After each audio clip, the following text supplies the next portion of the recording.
Now, the Pelicans released a statement saying they wanted the league to enforce the tampering rules. That seems like a shot across the bow of LeBron and Magic and the Lakers. They also said they're going to operate on their own timeline. After reading that, do you think it's more likely they make a move now or more likely they wait it out? Oh, definitely wait it out. I mean, this is a team that's sort of made a lot of mistakes in the past, like Solomon Hill deals and things that have sort of hamstrung them and led to this situation now where you have Anthony Davis on a team where he's sort of like devoid of, guys who can help him compete in the West. So their best bet is definitely to wait it out, and Boston has the best offer, so you have to give them a shot at least presenting something to you. But, can you trust the Pelicans to manage a situation appropriately? It's one of the reasons we're in this mess. It's what Right. David Stern foresaw. Yeah, and I mean, the name Dale Demps comes up a lot in this whole Anthony Davis situation. A lot of people are pointing to the fact that he was on the hot seat a couple years ago, that, the run that they went on last year basically saved his job and a lot of other people in the front office. So the trust is definitely an issue there. They don't have a choice. He's the guy in the seat right now, so he has to be the one who makes that decision. Their best bet, if they actually don't want him to make a deal that's going to, sort of like forecast their future, is to wait until the summer, get him out of there, get the guy who they actually want to make that decision in there, and then decide what to do with AD. Well, there's a lot of people who don't want them to wait for the summer. Most of them reside in Los Angeles or are named Rich Paul and LeBron James. Right. Now, the Lakers this is to their advantage, clearly. Do they actually have the package in your mind to make this happen?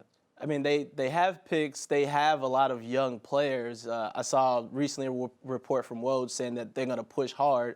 I think that probably means that Brandon Ingram and Kuzma and Lonzo or some combination of that will be in there. When I look at those players, I think they're good. Do I think they're Jason Tatum? Not really. So if I'm the Pelicans, I still would wait it out to see what Boston will present. I like Jaylen Brown more than I like a couple of those guys too. So I would still wait to see what Boston presents. If the Lakers could keep one of those guys in a deal, I think that's a huge win. Oh, but let's say they have to give everybody up. Even if they get Anthony Davis, is the cupboard too bare elsewhere? For the Lakers? Yeah. Last summer they signed 5 guys on one-year deals, so you would have, Lance and his air guitar, yeah. Beasley, all of these guys coming off the book. So you have space to add other guys. And, the summer of 2019 is full of, high-impact players. So the Lakers would be in a great position. Well, it's a short-term and long-term thing for the Lakers. Now, if they are waiting to the summer and they're waiting for Boston, it doesn't seem like that's what Anthony Davis's camp wants. You don't make this move if Boston is his destination. And then there's all this other talk, like Kyrie Irving, for instance, the idea that he's not going to be there. He said it himself. He wants to be there. How much do you read into that? Because Kyrie's kind of a hard cat to peg. Yeah, he's definitely someone I feel like he could sort of like change his mind from day to day.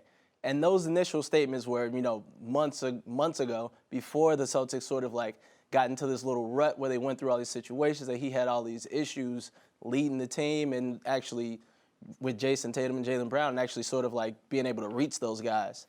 So I could definitely see him being a guy who sort of flip-flops between now and the summer for sure. And there's all this talk about him and Anthony Davis being boys and text messaging every day. So who knows what's going to happen with Kyrie. LeBron, Anthony Davis, Kyrie in L.A.?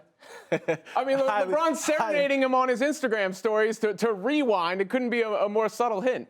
It's probably pretty unlikely. But, just the fact that AD and his people announced this in a situation or in a scenario or a situation where the Celtics are sort of in a position where they can't do anything definitely perks my ears up a little bit. The Celtics have been enamored with Davis for the longest. They've been linked to him. Of course, they have the pieces. So to me, the Lakers, or not the Lakers, I say the Lakers, it's a Freudian slip there. Oh, yeah. Clutch everywhere. Sports making this move right now is intimating that they don't want him there. And, when Danny Ainge came out and made that comparison where he said LeBron was following the Trump model when he said he was the best player of all time, that day I said, all right, that ends their chances of getting Anthony Davis. Do you think that actually factors in what Ainge said and it may be rubbing LeBron's camp the wrong way?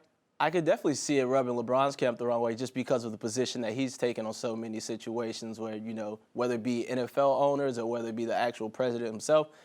I don't know that AD would allow that statement in itself to determine what he does with his future, but I could definitely see it sort of causing a stir within the Clutch Sports offices. And LeBron is obviously omnipresent there. And LeBron's causing a stir everywhere with what's going on here. Like the power brokering behind the scenes. He sort of started the whole movement of the players having all this power, and we've seen it exercised time and time again since then. But now it's different because you're dealing with a real conflict of interest, and it seems like the league is pushing back a little bit. How do you think that gets resolved where, he's so tied to an agency that's making these big decisions? Yeah, I mean, LeBron has really revamped the way things happen in the NBA in general with the short-term deals that he's doing and having so much leverage. Now, even with the agency, I can see in the future, especially because of this tampering thing, teams sort of going to the league and trying to figure out how they can keep players from being this closely tied to an agency, because he can really just, I don't want to say that he's using Rich Paul and those guys, but he's so tightly linked to them that from the outside, it could definitely look like he's pulling all the strings and sort of like pulling players into LA. You keep hearing about like crying of small markets. I don't know if it's about the small markets for these owners or executive types. I think it's more about the power, the ball not being in their court, right? Mm-hmm. For sure. I mean, I'm not mad at players who decide to work elsewhere. I mean, I used to work in Charlotte, now I work in New York. It happens. But if you are one of those teams and you have a player like AD or Giannis, you get like years and years to build up equity with these players and to actually show that they should stay here. In a situation like AD, they didn't really add anything. I mean, they had Drew Holiday, they had a good year with Rondo. Aside from that, I mean, they had Anthony Davis, or they had DeMarcus Cousins, and that sort of went wrong because of the injury situation. But they haven't really added much around him. Well, I mean, you basically get these guys for 7 years the way it's set up. To me, that should be enough. If you can't build a contending team in 7 years, then all right, they can try and take their talents elsewhere. Right, and AD has been patient this entire time while, like you mentioned, the Celtics rumors have been around him for years and years, and he hasn't said anything about it. He hasn't complained.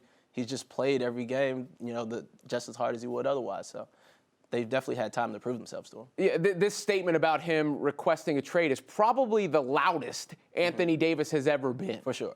Yeah, no doubt about it. How about the Knicks? Because every time something like this comes up, the Knicks get mentioned, yet every time the Knicks never wind up with the guy. So do you think they're actually viable? I mean, not really, unless the guy really, really, really wants to be in New York. The most interesting thing to me about this is that whenever I see a trade rumor about the Knicks, somehow Porzingis' name isn't in it. I don't know what other assets there's nothing else there. Yeah. I mean, I'm enamored with Trey Burke.